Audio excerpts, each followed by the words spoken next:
अस्सलाम वालेकुम नाज़रीन, आप IR के न्यूज़ देख रहे हैं। मैं हूँ कायनात में। IR के स्पेशल वीलॉग के साथ मैं आपकी खिदमत में हाजिर हूँ।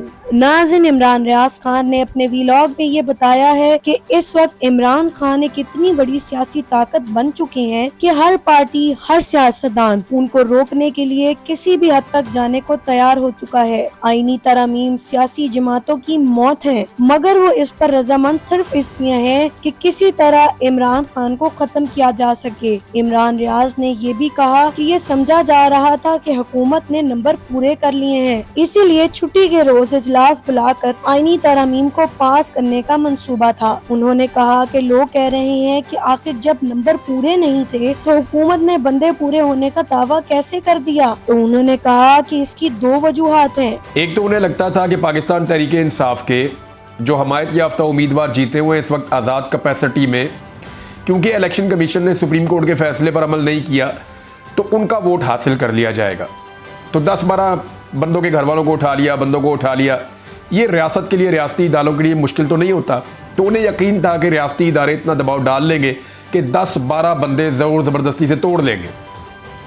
लेकिन हुआ ये कि मंसूर अली शाह साहब का जब एक वजाहती एक ऑर्डर आया, उसके बाद सूरत हाल बदल गई।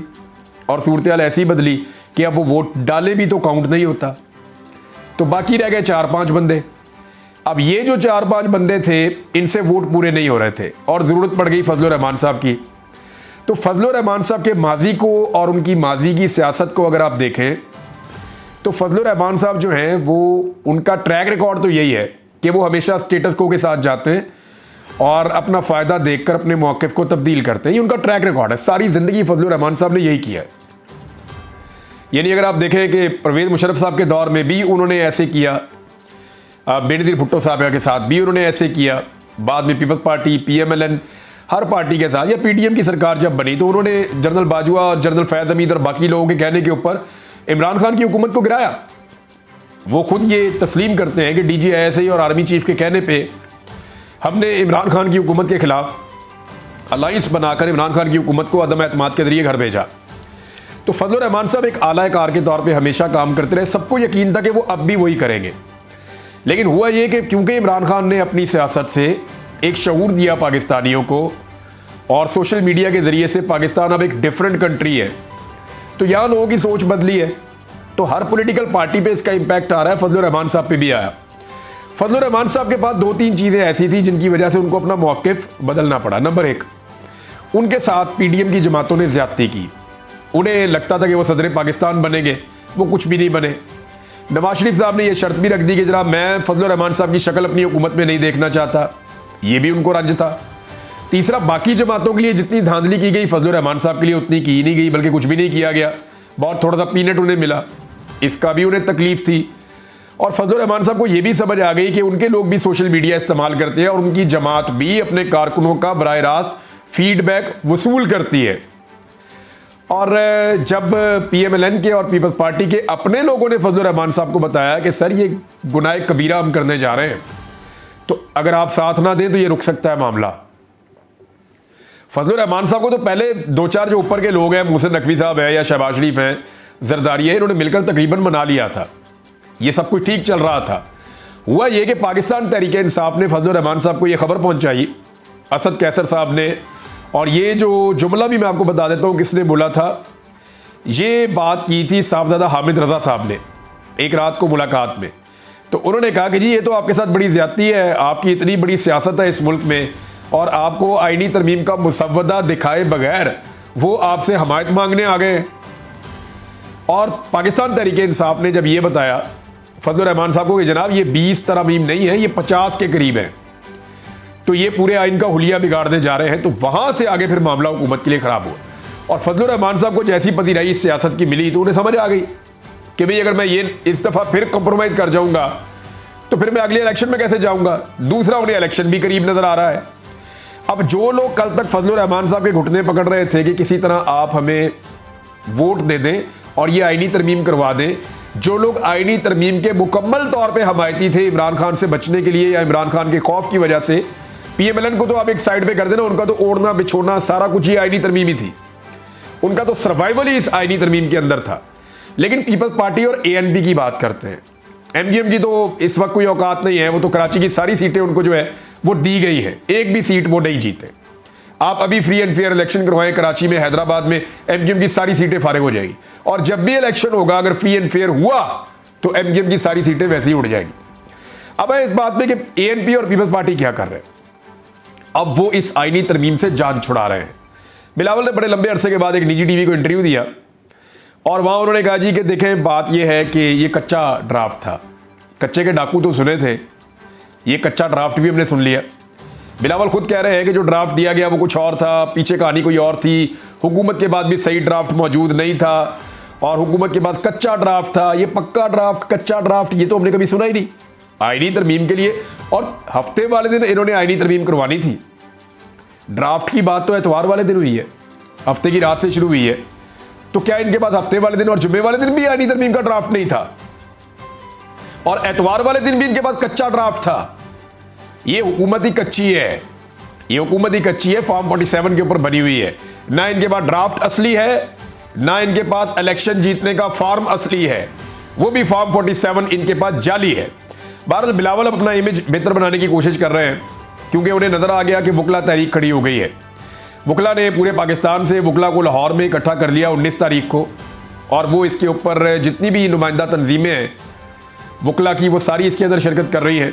और वकला का जो मुतालबा बुनियादी तौर पे सामने आ रहा है वो ये आ रहा है कि हुकूमत जस्टिस मंसूर अली शाह साहब का नोटिफिकेशन जारी करे।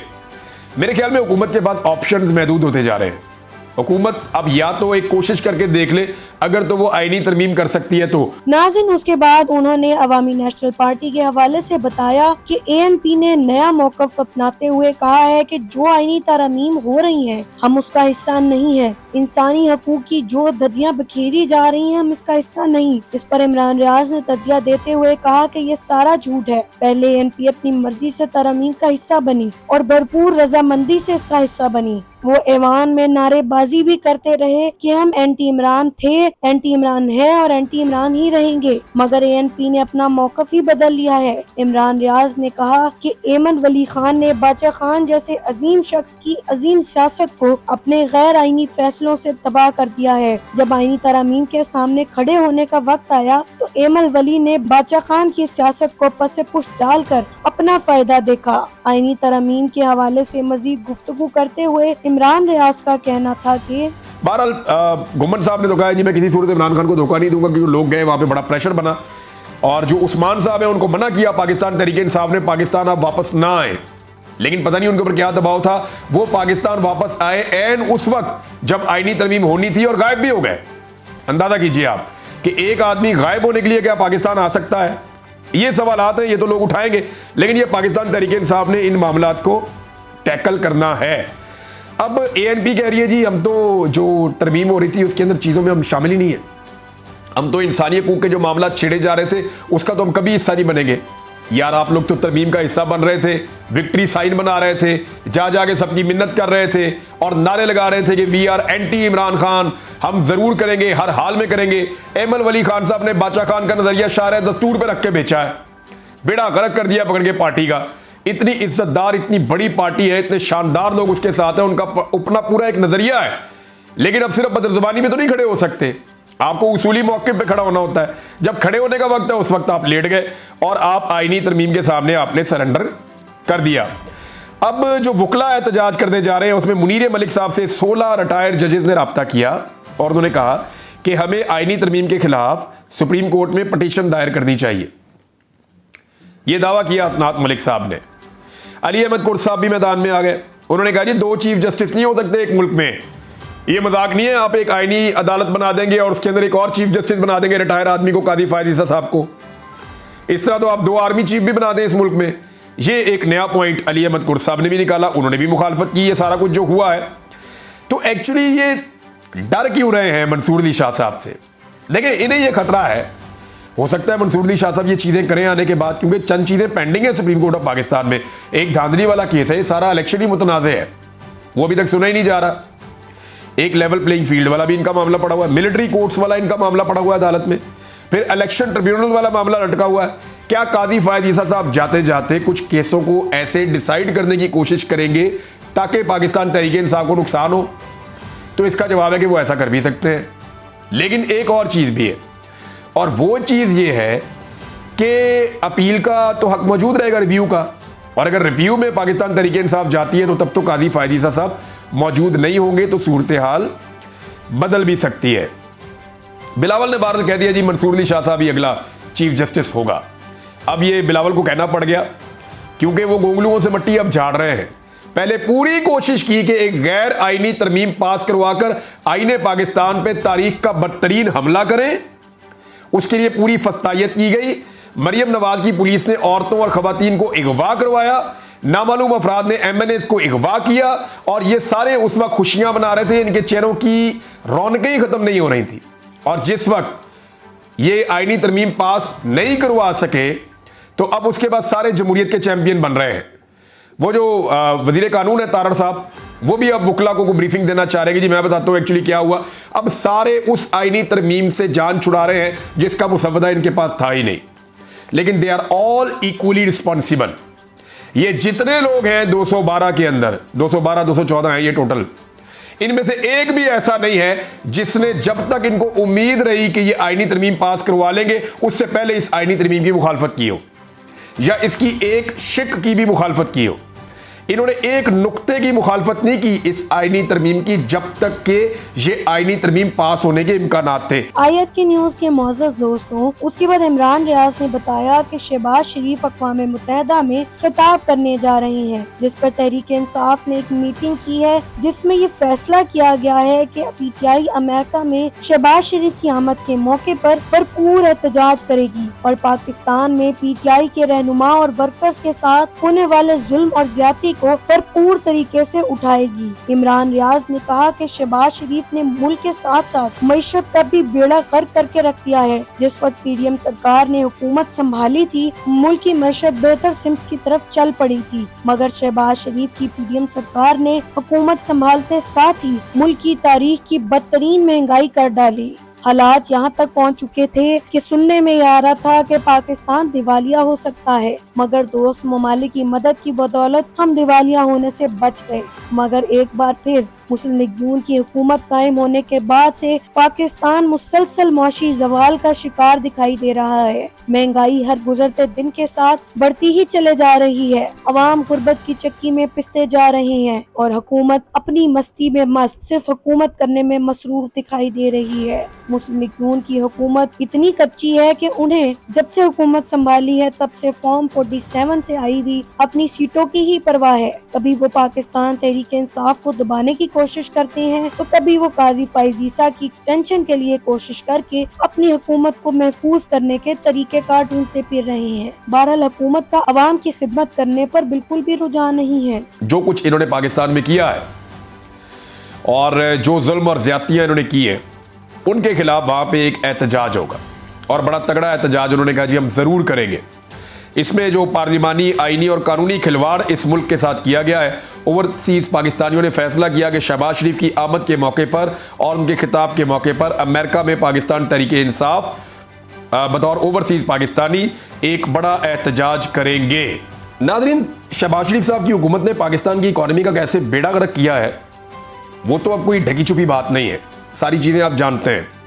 मैं एक फैक्ट और आपके सामने रखने लगा हूँ। ज़रा ये आप स्टोरी देखिए, और ये चंद दिन पुरानी स्टोरी है लेकिन हालात ऐसे थे कि मैं इसके ऊपर कोई एनालिसिस दे नहीं पाया, लेकिन अब मैं फैक्ट्स आपके सामने रखता हूँ कि पाकिस्तान के साथ कितना बड़ा खिलवाड़ इन्होंने किया है। ये जी पाकिस्तान की तारीख का सबसे भारी सूद के ऊपर कर्जा इन्होंने ले लिया है।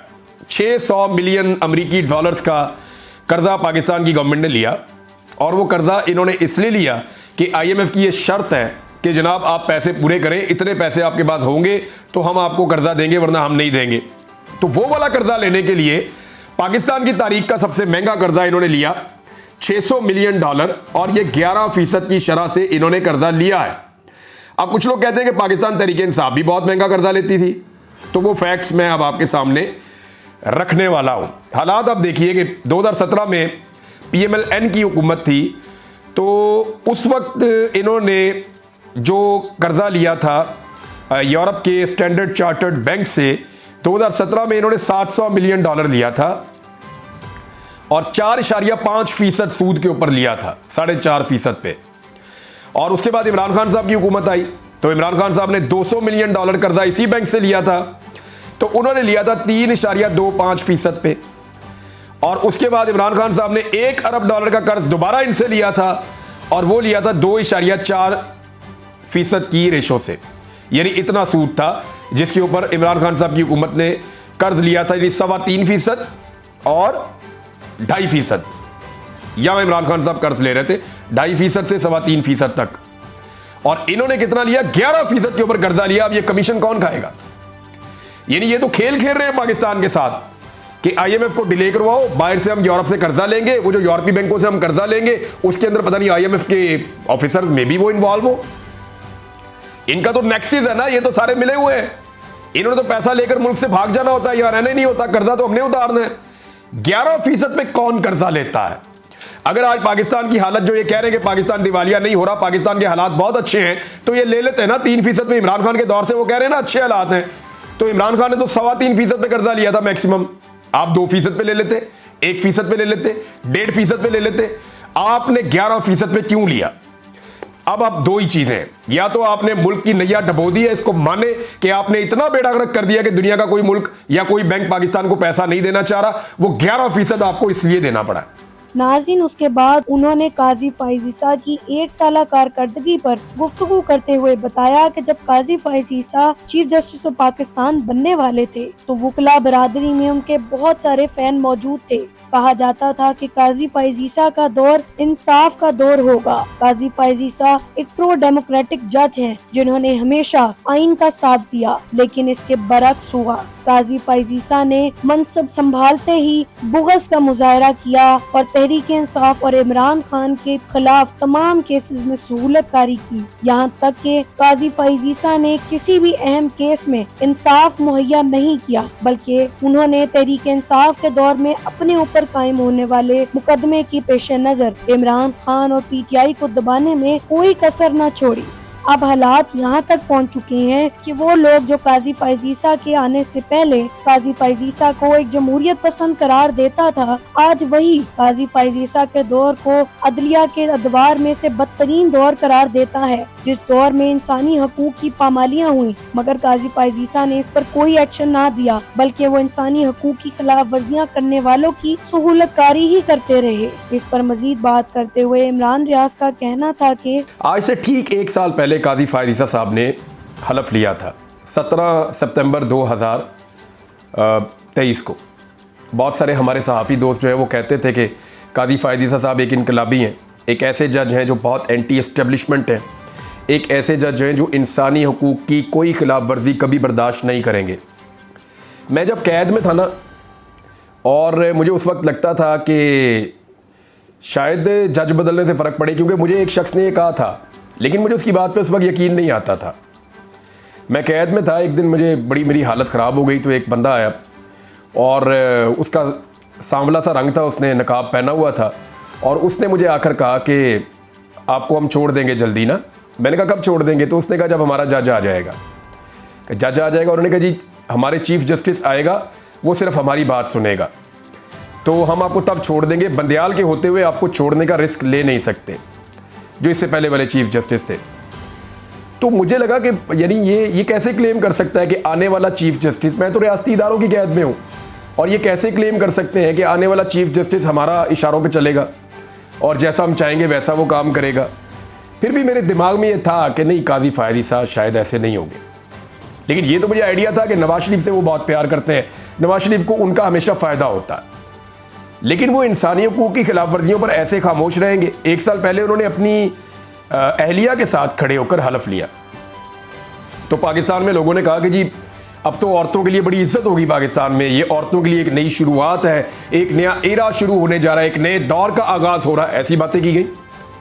लेकिन फिर उसके बाद उन्होंने देखा औरतों को सड़कों में घसीटा गया, औरतों को गिरफ्तार किया गया, औरतों के सर पे काला कपड़ा डाला गया, चादर और चार दीवारी का तकद्दुस पामाल किया गया, औरतों से कागजात नामजदगी छीने गए, औरतों के गिरेबानों पे हाथ डाला गया, औरतों के कपड़े फाड़े गए, औरतों के ऊपर जुल्म और तशद्दुद किया गया, और औरतों की जीती हुई नशिस्तों पे ताकतवरों ने नताइज तब्दील करके रवायती मर्दों को कामयाब करार दिया। यानी वो सारी चीज़ें ख़वातीन के साथ हुई जो सोच रहे थे कि नहीं होंगी। काजी फ़ायद ईसा के खिलाफ तो पूरा एक वाइट पेपर जो है वो जारी होना है और मेरी इत्तला के मुताबिक उसकी तैयारी वकला कर रहे हैं। वकला एक वाइट पेपर जारी करेंगे कि काजी फ़ायद ईसा साहब के दौर में कितनी ज़्यादा फस्तायत हुई है।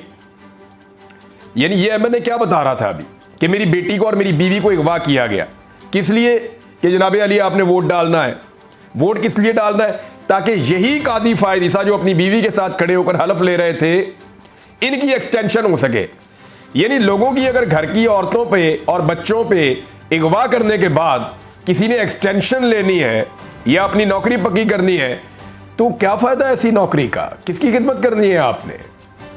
ये तो कौम की खिदमत नहीं है। कौम की बेटियां और उनको अगवा किया जाए, MNAs को अगवा किया जाए, MNAs को भेड़ बकरियों की तरह जो है वो हाँका जाए और कादी साहब को उसमें एक्सटेंशन मिले। मैं हैरान हो रहा हूं कि हमारे बहुत सारे ऐसे दानिश्वर हैं जिनको इस वक्त बात करनी चाहिए इस बात पे कि आईनी तरमीम में कौन सी डकैती मारी जा रही है। कोई इस पे बात नहीं कर रहा कि आईनी तरमीम में इंसानी हुकूक खत्म हो रहे हैं। कोई इस पे बात नहीं कर रहा कि आईनी तरमीम के बाद जिसको गायब किया जाएगा उसका कोई वाली वारिस नहीं होगा।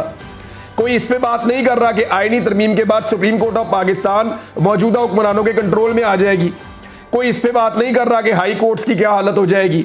कोई इस पे बात नहीं कर रहा कि बुनियादी हुकूक कहाँ पहुंच जाएंगे। कोई इस पे बात नहीं कर रहा कि हॉर्स ट्रेडिंग कहां पहुंच जाएगी। यानी आईनी तरमीम के अंदर आइन के ऊपर जो डकैती मारी जा रही है, जो आइन के ऊपर हमला किया गया, उस पर कोई बात नहीं कर रहा। पाकिस्तान की तारीख की बदतरीन तरमीम है ये अब तक की। तमाम वकला ये बात कर रहे हैं, कोई इस पे बात नहीं कर रहा। दानिश्वर सारे इस पे बात कर रहे हैं जी मंजूर क्यों नहीं हुई, बंदे क्यों नहीं पूरे हुए, फजलुर रहमान क्यों नहीं माने। यार फिटे मुद्दा साफत होते। और पहले आप ये तो देखो कि हो क्या रहा था, कितनी बड़ी डकैती मारी जा रही थी इस मुल्क के अंदर। आईने पाकिस्तान को अमली तौर पे खत्म किया जा रहा था, इंसानी हुकूक नापैद होने जा रहे थे। ये जो कुछ आइन के साथ खिलवाड़ हो रहा था पूरा पाकिस्तान जानता है। उस पर कोई नहीं बात कर रहा कि जनाब डकैती असल में हो, वारदात क्या थी, उस पर कोई बात नहीं कर रहा। सारे बात कर रहे हैं कि वारदात कामयाब क्यों नहीं हुई। नाज़रीन, इमरान रियाज ने आईनी तरमीम पर गुफ्तगू करते हुए कहा ये कि पाकिस्तान के लिए जहर है, अगर इसको रोका ना गया तो पाकिस्तान का कानून अमली तौर पर बिल्कुल खत्म हो जाएगा। सुप्रीम कोर्ट के हम पल्ला एक आईनी अदलिया सुप्रीम कोर्ट को खत्म करने के बराबर है और इसके हवाले से वकला बरादरी में काफी ज्यादा तहफ़्फ़ुज़ात पाए जा रही हैं। सीनियर वकला का कहना है अगर ये आईनी तरमीम पास हो गई तो पाकिस्तान में जमहूरियत का जनाजा निकल जाएगा। बहरहाल हुकूमत की पूरी कोशिश है कि वो किसी भी तरह इन आईनी तरमीम को मंजूर करा के काजी फ़ायद ईसा को एक्सटेंशन दे, मगर क्या ये हो पाएगा या नहीं। आप अपनी कीमती राय का इजहार कीजिए और अपने इस चैनल को लाइक और सब्सक्राइब करना ना भूलिएगा। अल्लाह हाफिज।